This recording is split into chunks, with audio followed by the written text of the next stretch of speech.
Assalamu alaikum, hurmatly mekendештер.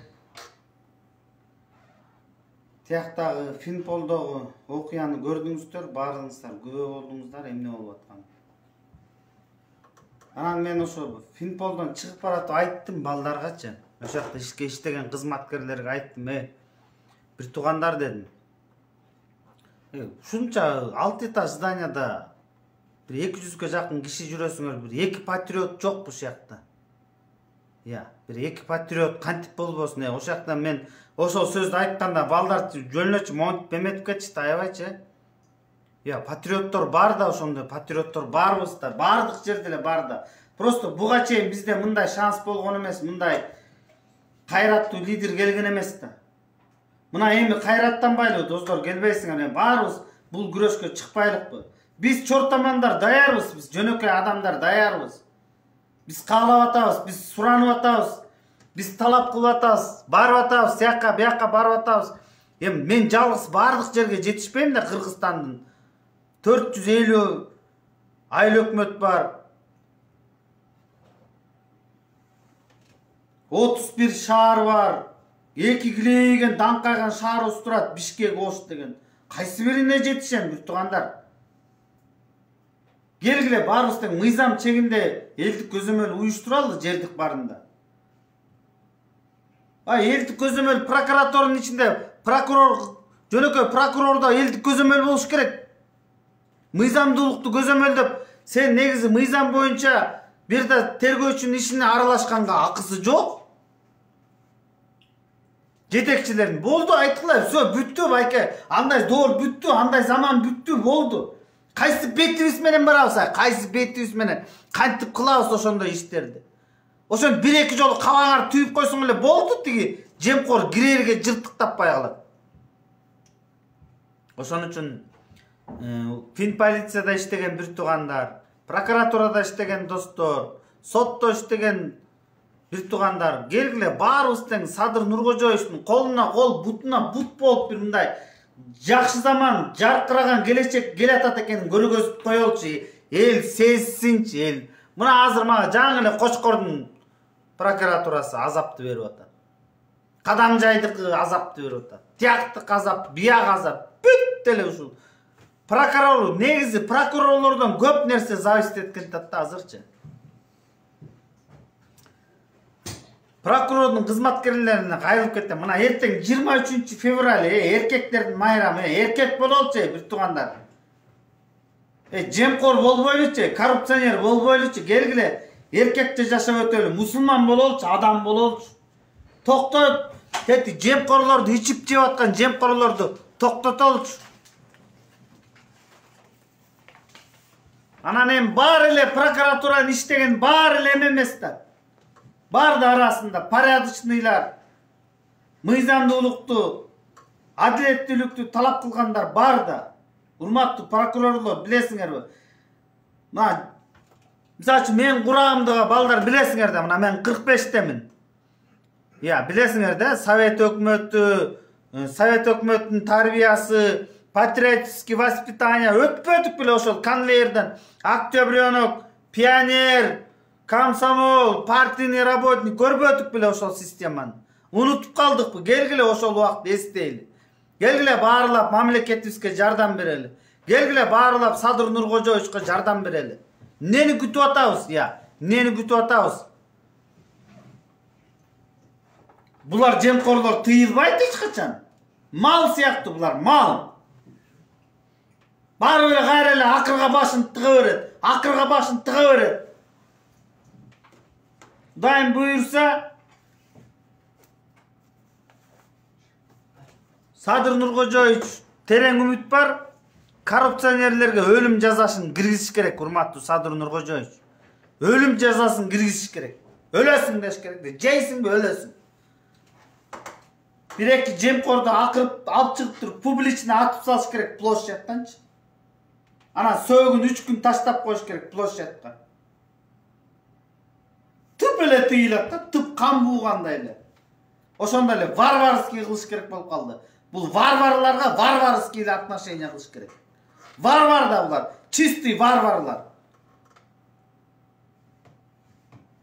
Erteң erkeklerдин майрамы, достор. Мен бардык güç структурада иштегендерди, прокуратурада иштегендерди, солдаттарды, офицерлерди, жөнөкөй таксисттерди, маршрутка айтаган бир туугандарыбызды, стройкада иштеген досторубузду баарысын куттуктайм, достор. Биз чортаман эл чыгып туруп кулатып бердик го дөөнү. Балдар эчтекесин аяган жок го. Башын сайып коюшту ошол жака. 3 жолу кулатып бердик, 3 жолу. Мен көзүм жетип эле турат. Ошол реформага баратабыз, ошол болот. Бирок колуна кол, бутуна бут боло койбойлу, колун узартып. Садыр Нуркожоевичтин тута бербесиңер. Кочкордо, Кадамжайда, Сузакта, Таласта, Бакаятада, Ошто, Нарында, Көлдө, Караколдо, Тоңдо тута бербесиңер, урматтуу прокурорлор. Болбой калды, токтото албай калдыңар азыр. Бул демени токтото албайсыңар. Уже токтобойт бул нерсечи. Мен токтоп болду, аралашпайм десем деле уже баары бир токтобойт экен булчу.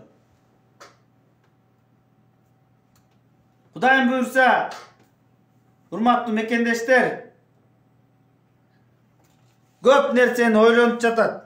Тиякта бир кишинин көп аябай жүрөгү толгонуп, көп нерсени ойлонуп атат. Мен азыр теттик эме жөнүндө, жемкорлор жөнүндө айтып берейин. Канча минут болуп кетти? 5. Бул узун болгондо дагы Facebook'ка, группаларга чыктайбыз, ошо кыйын болуп калат экен, достор. Теттик эме жөнүндө айтайынчы. Теттиги жогорку кеңеште сот тандоо кеңеши куралып атат да азырчы. Ошол жерде бир ниети бузук адамдар бар экен. Ким эле фамилиясы? Ошолор кара ниеттик кылып атат да, кыргыз элинечи кара ниеттик кылып жалаң продажный сотторду алып келатат. Продажный. Анан да барып алып минтип айтат экен. Бул шефтин указаниясы деп, шеф ушинтип айтып атат. Шефтин указаниясы, шефтин каалоосу ушундай болуп атат деп, мына Садыр Нуркожоевичтин артына жашынып алып, ушундай иш кылып атыптыр. Мен аны уктум. Кече 3 күндөн бери ошонун көйгөйү менен жүрөм. 3 күндөн бери. Жанагы сот тандоо кеңеши уже мыйзамсыз, уже одоно мыйзам бузуу менен өтүп атыптыр. Урматтуу Садыр Нуркожоевич, сиздин атыңызды жамынып алып, тияктагы өкүлүңүз ушинтип айтты. Ушуну кылбасаңар мен силерди кара тизмеге киргизем деп коркутканга чейин барып атыптыр. Мына аны кече уктуңар туурабы? Мына күбөлөр бар, мен калп айтып атам. Айттыбы чын эле ушинтип. Жанагы ким эле? Эженин карындашына. Индира деген карындашыбыз айтты. Депутаттар айтыптыр. Силер азыр могу кандидатураны колдобосоңор, анда черный списокко киргизем деп. Аты ким эле? Баратович. Анарбек Баратович. Урматтуу Анарбек Баратович. Мындай тизгинди тартыңыз кичине. Не? Ал эмне кылганыңыз? Биз бияктан сотторду тазалап, ыйманга чакырып бүтөлүп айтсак, уже тияктан верхушкадан бузукулук башталдыбы? Я. Садыр Нуркожоевичтин артына жашынып алып, бул эмне деген жорук? Бул эмне деген подход? Бул эмне деген кыргыз элине мамиле? Не кылып атасыңар аякка кирип алып? Депутаттарды коркутуп, үркүтүүгө алып, сөз менен. Ушундай маалымат келди мага. Тиякта коркутуп, үркүтүүгө алып атат деген.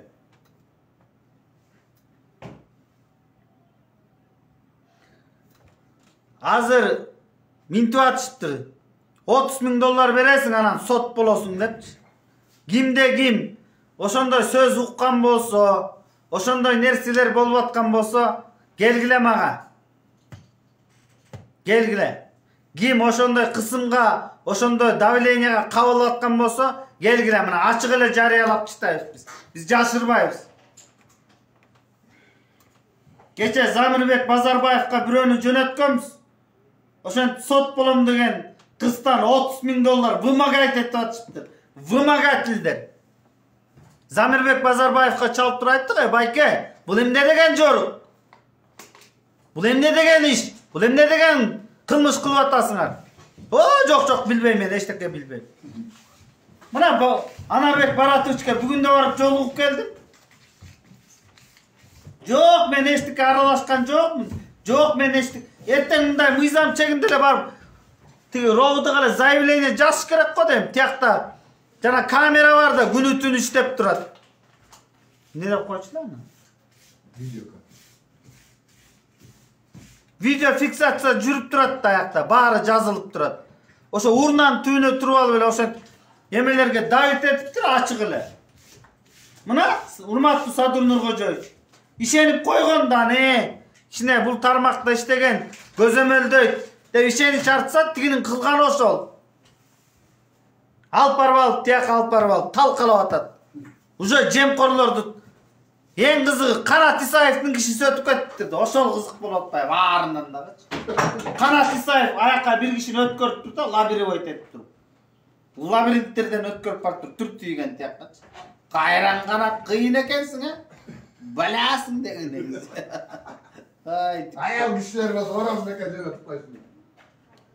Кыйынсыңар да, кыйынсыңар. Койбойт экенсиңер да, жоругуңар курусун силердин.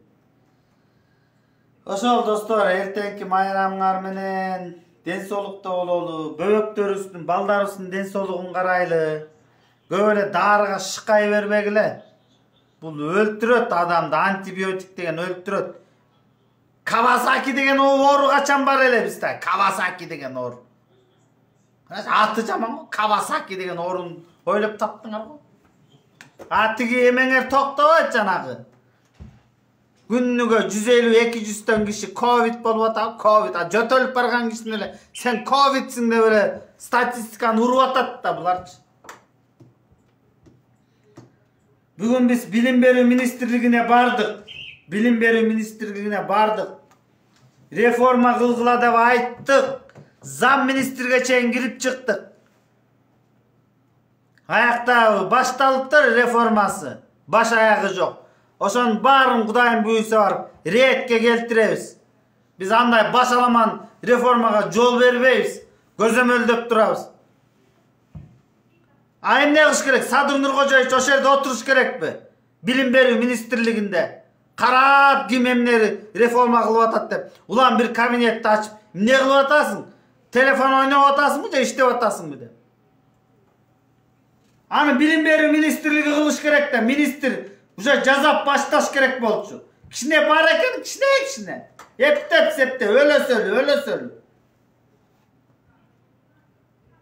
Өлөсөлү болбойт. Чоң кадамдар менен жүгүрүш керек. Реформаны көчтөй. Реформа жазалыш керек. Реформатор болуш керек. Ар бир министрликте реформатор бар. Бирок алар байкуштар тигилерге сөз сүйлөй албайт да. Бөжөң деп коркушат тиги. Министрден коркушат. Анын каарынан, анын чаарынан коркот да.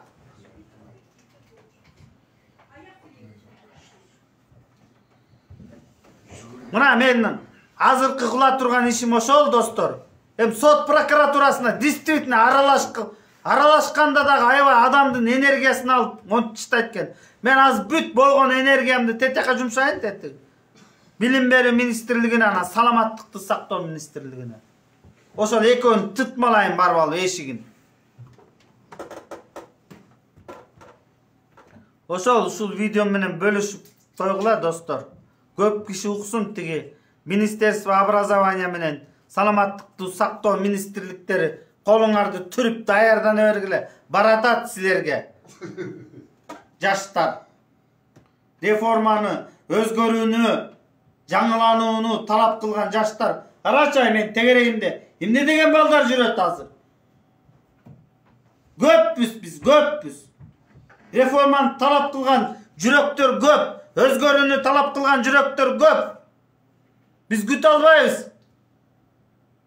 30 жылдагы 30 жыл алданбадык мы так 30 жыл алданып ушул тас кебетебизди кийип отурабыз да. Ошон үчүн достор биз жакында жарыялап турабыз өзүбүздүн каналыбыздан. Бүгүнкү отчет ошол тиги биринчи министерство образованияга барганбыз, андан чыгып тиги Финполго бардык. Аны көрдүңөр да баарыңар тең прямой эфирден. Канча мүнөт болду? 20. Болду достор. Күнү түнү манас айтсаң да болот да булардын кылыктары жөнүндө жай. Бак чиновниктер кебетеңерди көрүп күлкүм келет. Ичинде жана кабинеттерден бөжөңдөп жүгүрүп аласыңар го. Бөжөң этип тиги шефтин кабинетинде баратканда ошондо көзүңөрдү көрүп алып иттей күлкүм келет да. Көзүңөрдү монча алып бир үмүт менен барып же мээримине кабыл аламбы же каарына аламбы деп. Ай чиновниктер бир мындай робот сыяктуу болуп калыпсыңар силер чынай. Бүжүң кабинетте баскан тып этип. Бак чиновниктер 30 жылда болбой калыпсыңар такыр эле. Акча деп атыппы. Бай. 30 жылда вообще адам болбой калыпсыңар. Бирок адам болгула. Уже деваться некуда, башка жол жок. Деваться некуда уже. Силерди үстүнөн Садыр Нуркожоев үстүнөн ылдый түшөт. Биз астынан өйдө чыгабыз. Ортодон кыпчып туруп анан кыпчылып калбагыла ошо ортого. Жаман болосуңар, кыпчылып калсаңар. Бир жериңерден сасык немеңе чыгып кетет. Жаштар толтура азыр реформа кылабыз деген. Баштар иштейт, илими да жетет, духу да жетет. Только тияка жанагы шлагбаумдан өтө албайт да, могу астына шлагбаум коюп аласыңар, аны ачылып жабылган. Кире албайт бакыш. Киргенде аны тоготпойт да, сен кимсиң деп койсуң да. Же тиги сыймык Жапыкеевдей кылып туруп, сокурду ичин, тиги эменин ичинен ур токмок аласыңар да. Мына кылган мамилеси ушул. Финполицияга барып арманын айтайын десе ичинен токмок жеп чыккан тура. Заявление жаздырдык. Жазды ал бакыш. Көзү көрбөгөн кишини сабаган булар. Айттык ал мектептеги директорлор, алар туулган деле директор болуп туулган го дейм, жаралган делечи. 15-20 жылдан бери отурушат. Ошол достор чалып да калышты.